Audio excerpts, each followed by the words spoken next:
All right. To my buddy Dan Geltrude, I love the Dan because, hey, he's funny. He has a good sense of humor, but he is also an accountant. He covers the market very well, so he can help me and my dumb questions, and I have a ton for him today. From the accountant side of your fine mind, help me with this and all the CEOs with whom I've been chatting, Dan, who fear, there but by the grace of God go they, that some of them are no fans of Donald Trump, but no fans of this legal, what one called a cabal against him, that had no harm parties. They were unaware that this series of rules and laws, whatever you want to call them, has been on the books apparently for many, many decades and never been implemented until now. What do you make of that? Is that a legitimate concern on their part? Yes, it's definitely legitimate. And you're right, Neil. Let's remove Donald Trump from the equation because he's so polarizing. Regardless of the facts, people will say he's right or wrong depending on how you feel about him. But if you just look at what the facts are related to this case, it's extremely disturbing. Neil, when you have a situation where people are applying for loans and they have to provide personal financial statements to the banks. Those financial statements are based upon estimated value. So now it's really up to the banks to do their due diligence to see whether they agree with those appraised values or estimated values or not. It's not like they're audited, so the bank is going to do their own work on that. Now, in this case, based upon the fact that the banks were willing to lend the money, they took into consideration whatever Trump said and did their own work on it. For this case to go down this path has to have CEOs extremely concerned about the process of getting loans.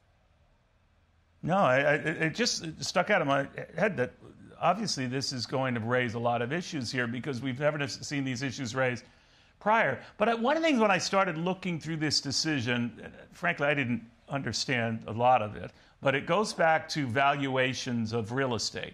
And there's one reference in there, I wish I had it in front of me here, where they made a reference to some properties that were many times the average of properties in America.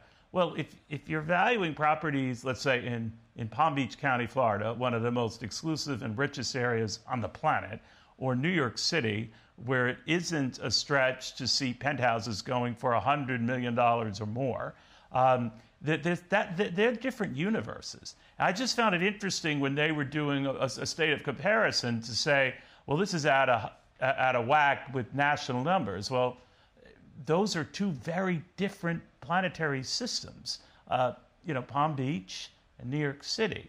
And when I caught that, I thought, that's one thing I understood. What else do you have hidden in here that you've made a big deal out of that isn't warranted? What do you think?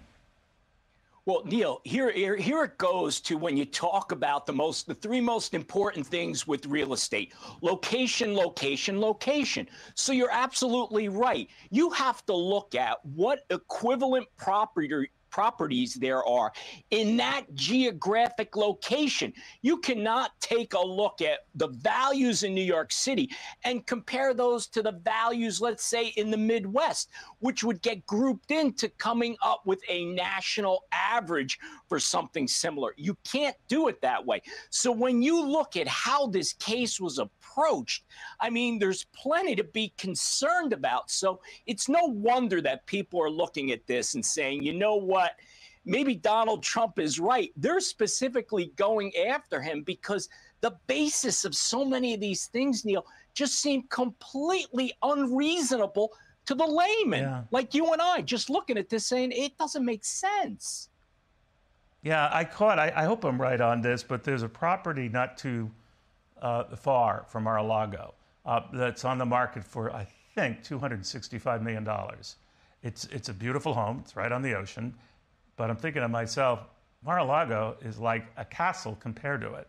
So $1 billion or more valuation doesn't seem like a wacky stretch. But again, if you're a lender and you're saying that that is a wacky stretch, they're going to relay that to Donald Trump or the syndicate behind his financing and say, all right, this isn't going to fly, because it's in their interest to make sure everything is on the up and up so they get their money back and valuations are deemed realistic enough for them to keep providing money, right?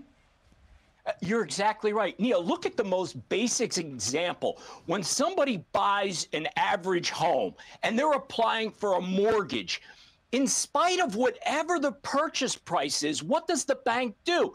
They look at what the market value is. And the bank may say, you know what? In spite of the fact that you're paying this much money for that property, it's actually worth less, in our opinion, based on comparable properties. And therefore, we're only going to lend you up to what we believe the value is. So ultimately, Neil, it goes back to the bank. It's their responsibility to figure out what that value is, because they're lending against that value. It doesn't matter what you paid for it. So I think the average American can understand that concept. Yeah, real estate particularly, Dan, is in the eye of the beholder. Some person's selling price might not be their ultimate purchase price for someone trying to buy it, but it is what it is, and that's the basic 101 on real estate itself. But we'll see how this all sorts out. Dan, thank you very much. Good seeing you. I'm Steve Ducey. I'm Brian Kilmeade. And I'm Ainsley Earhart. And click here to subscribe to the Fox News YouTube page to catch our hottest interviews and most compelling analysis.